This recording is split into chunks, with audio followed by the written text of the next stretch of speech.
Movie की शुरुआत में हमें टॉम नाम का एक आदमी दिखाया जाता है जो अपनी बेटी के साथ जंगल में कैंपिंग के लिए आया होता है। जब सुबह उसकी आंख खुलती है तो उसके ट्रक में उसकी बेटी उसके साथ बेड पर सो रही थी। तभी वहां पर बारिश शुरू हो जाती है जिस वजह से टॉम फिर से सो जाता है। लेकिन जब दोबारा उसकी आंख खुलती है तो उसकी बेटी मीरा वहां पर नहीं होती है। इसके बाद वो ट्रक से बाहर आकर मीरा को ढूंढने लगता है लेकिन उसे वो कहीं पर नहीं दिखाई देती है। इसी बीच वहां पर एक औरत भागती हुई आती है और वो टॉम को भी भागने के लिए कहती है। उसकी बातों को सुनकर टॉम तो पहले कुछ भी नहीं समझ पाता है, लेकिन तभी वहां पर ज़ॉम्बी आकर उस औरत पर अटैक कर देते हैं और उसे भी इन्फेक्टेड कर देते हैं। टॉम उस औरत को बचाने की काफी कोशिश करता है लेकिन तब तक वो भी ज़ॉम्बी बन गई थी। इसके बाद वो ज़ॉम्बी उसके पीछे लग जाते हैं। साथ में ही टॉम उससे फाइट करने लगता है। इसी बीच वहां पर मीरा आ जाती है और वो टॉम को फाइट करता हुआ देख के घबरा जाती है। टॉम उसे वहां से भागने के लिए कहता है। इसके बाद मीरा वहां से भाग जाती है। इधर टॉम किसी भी तरह उस ज़ॉम्बी से बचकर अपने ट्रक में आ जाता है। फिर वो ट्रक के ऊपर चढ़कर देखता है कि वहां पर काफी सारे ज़ॉम्बी आ गए हैं। फिर सीन शिफ्ट होता है और हमें कुछ वक्त पहले का सीन दिखाया जाता है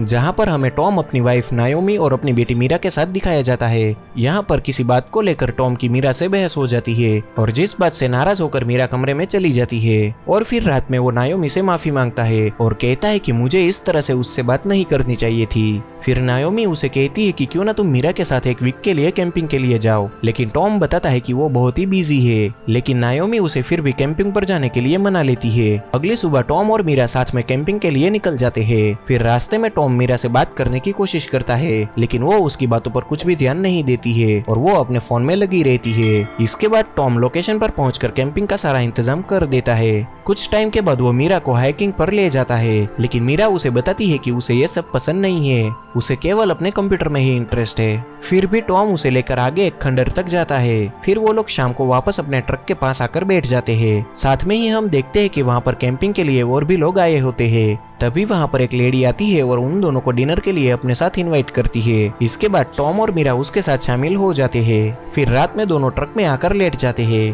टॉम अपना टाइम बिताने के लिए एक बुक पढ़ने लगता है और मीरा अपने फोन में लगी हुई थी। फिर कुछ टाइम के बाद वहां पर तेज बारिश शुरू हो जाती है और टॉम बाहर निकलकर अपनी कार को अच्छे से लॉक कर देता है। फिर वो वापस ट्रक के अंदर आकर सो जाता है और फिर हमें प्रेजेंट का सीन दिखाया जाता है। हम देखते हैं कि ज़ॉम्बीज ने ट्रक को हिलाकर टॉम को एक जगह पर लटका दिया था, जिसके बाद टॉम उन सब से बचता हुआ वापस ट्रक के ऊपर चढ़ जाता है। साथ में ही उसे मीरा की काफी फिक्र हो रही थी। फिर वो ट्रक के अंदर जाकर अपनी पिस्टल लोड करता है और बाहर निकलकर उन ज़ॉम्बीज को शूट करने लगता है। वो उनमें से काफी ज़ॉम्बीज को मार देता है लेकिन उस पिस्टल में गोलियां कम होती है, इसलिए वो ज़ॉम्बी से बचता हुआ वापस ट्रक के अंदर आ जाता है। फिर वो दरवाजा बंद कर ही रहा होता है लेकिन तभी एक ज़ॉम्बी दरवाजे को खोलने के लिए अपना हाथ अंदर कर लेता है, जिस वजह से टॉम को चाकू लेकर उसका हाथ काटना पड़ता है। इसके बाद वो अपने हाथ और पैरों पर टॉवल लपेट लेता है जिसकी वजह से ज़ॉम्बी उसे बाइट ना कर पाए। फिर वो ट्रक में से सीढ़ी निकालकर कार की ओर कर देता है और डिसाइड करता है कि वो कार लेकर यहाँ से निकल जाएगा। फिर वो जल्दी से कार की ओर जाने की कोशिश करता है लेकिन ज़ॉम्बी उसे चारों ओर से घेर लेते हैं और उस पर अटैक कर देते हैं। वो उन सब से किसी तरह से बचता हुआ कार में आ जाता है और उसे स्टार्ट करने लगता है। वो कार को स्टार्ट करने की काफी कोशिश करता है लेकिन कार खराबी की वजह से स्टार्ट नहीं हो रही थी। इसके बाद वो कार से फ्लेयर गन निकाल लेता है और उससे एक ज़ॉम्बी को भी मार देता है। फिर वो ज़ॉम्बी से बचता हुआ वापस सीढ़ी की मदद से ट्रक के ऊपर चढ़ जाता है। साथ में उसके पीछे पीछे एक ज़ॉम्बी भी आ रहा था। इसके बाद टॉम उसे धक्का देकर नीचे फेंक देता है। फिर वो सीढ़ी को भी वहां से गिरा देता है ताकि और ज़ॉम्बी ऊपर ना चढ़ पाए। फिर वो अपना फोन लेता है और मीरा को कॉल लगाता है लेकिन उसका फोन ट्रक के अंदर ही पड़ा था, जिसकी वजह से वो और भी ज्यादा परेशान हो जाता है। फिर कुछ देर के बाद रात हो जाती है और टॉम मीरा को याद करता हुआ ट्रक के अंदर ही सो जाता है। वो उसके साथ बिताए हुए पलों को याद करने लगता है। फिर अगले दिन सुबह फिर से वो दूरबीन की मदद से मीरा को ढूंढने लगता है ताकि वो उसे दिख जाए, लेकिन वो उसे कहीं भी नहीं दिखाई देती है। इसके बाद वो फिर से ट्रक के अंदर आकर रेडियो को शुरू करने लगता है जिसमें एक ऑफिसर बताता है कि वायरस के फैलने की वजह से पुलिस और आर्मी बॉर्डर को सील करने में लगे हुए हैं। तभी एक ज़ॉम्बी ट्रक का शीशा तोड़कर उस पर अटैक करने लगता है। इसके बाद टॉम खुद ही उस ज़ॉम्बी को मारकर पीछे गिरा देता है। इसी बीच हम देखते हैं कि वो ज़ॉम्बी से लड़ता हुआ काफी थक गया है। तभी हमें यह भी पता चलता है कि उसने अपना खाना बाहर पेड़ पर लटका के रखा हुआ था, जिस वजह से वो अभी तक भूखा था। फिर वो एक लकड़ी का टुकड़ा लेकर उस टूटी हुई विंडो पर लगा देता है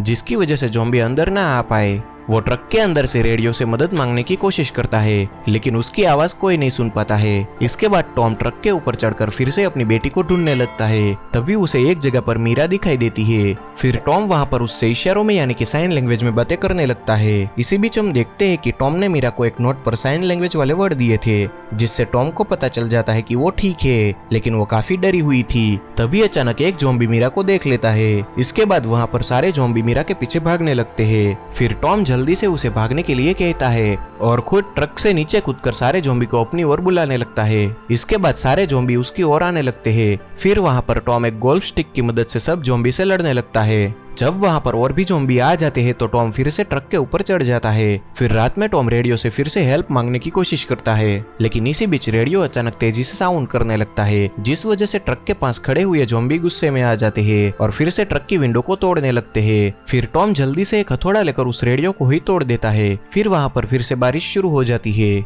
और दूसरी ओर हमें मीरा भी दिखाई जाती है, जिसके पीछे अभी भी एक ज़ॉम्बी लगा हुआ था। वो उससे बचती हुई एक जगह पर छिप जाती है। इधर टॉम देखता है कि ट्रक के ऊपर काफी सारे ज़ॉम्बी चढ़ गए हैं, जिसकी वजह से वो ट्रक के ऊपर जाकर एक एक करके सारे ज़ॉम्बी को नीचे गिरा देता है और रात में वो ऊपर ही बैठकर निगरानी करने लगता है। सुबह टॉम देखता है कि ज़ॉम्बी के हाथ में मीरा की जैकेट है, जिसे देखकर वो बहुत ही डर जाता है और उसे लगने लगता है कि मीरा भी ज़ॉम्बी का शिकार हो गई है, जिस वजह से वो काफी दुखी हो जाता है। फिर वो ट्रक के अंदर जाकर अपनी पिस्टल लेता है और ड्रॉवर में रखी एक आखिरी गोली को लोड करके खुद ही सुसाइड करने का डिसाइड करता है। वो सुसाइड करने की काफी कोशिश करता है, लेकिन वो ऐसा नहीं कर पाता है, क्योंकि उसे कहीं ना कहीं यकीन था कि उसकी बेटी अभी भी जिंदा है।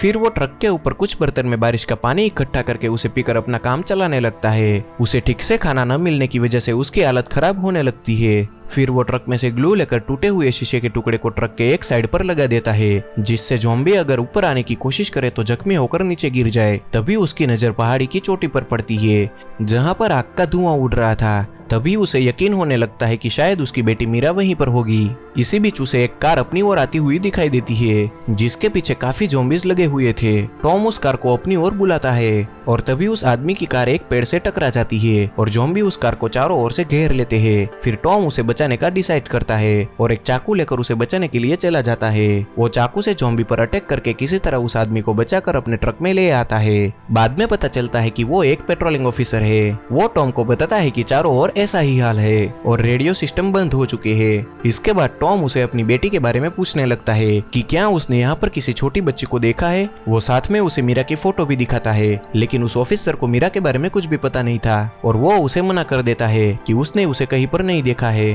फिर टॉम उसे कहता है कि हमें मिलकर मीरा को ढूंढना होगा, लेकिन वो ऑफिसर अभी जाने से मना कर देता है और कहता है कि अभी हमें बाहर नहीं जाना चाहिए, क्योंकि चारों ओर ज़ॉम्बी फैले हुए हैं। वो टॉम से कहता है कि हमें एक प्लान बनाकर जाना होगा। फिर वो आदमी टॉम से खाना मांगता है और कहता है कि अगर हमारी बॉडी में एनर्जी ही नहीं होगी तो हम कैसे लड़ सकेंगे। इसके बाद टॉम उसे ट्रक में से कुछ खाने के लिए देता है और बताता है कि उसने बाकी का खाना एक पेड़ पर लटकाया था। टॉम को वो आदमी कुछ ठीक नहीं लग रहा था। फिर रात में वो आदमी सो जाता है तो टॉम उसका आईडी कार्ड चेक करता है तो उसे पता चलता है कि वो आदमी झूठ बोल रहा था, यानी कि वो एक ऑफिसर नहीं था, उसने किसी दूसरे का आईडी कार्ड चुराया था। तभी उस आदमी की आंखें खुल जाती है और वो टॉम को मारने लगता है। टॉम भी उसे मारने की कोशिश करता है, लेकिन वो आदमी टॉम के सर पर मारकर उसे बेहोश कर देता है। कुछ टाइम के बाद वो आदमी टॉम के हाथों में हथकड़ी बांधकर उसे ज़ॉम्बी के बीच में फेंकने ही वाला था, लेकिन तभी टॉम होश में आ जाता है और फिर से उन दोनों में फाइट शुरू हो जाती है। इसी बीच टॉम अपने एक हाथ से हथकड़ी को खोलकर उस आदमी के हाथ में फंसा लेता है। तभी उस आदमी को ज़ॉम्बी पकड़कर नीचे खींचने लगते हैं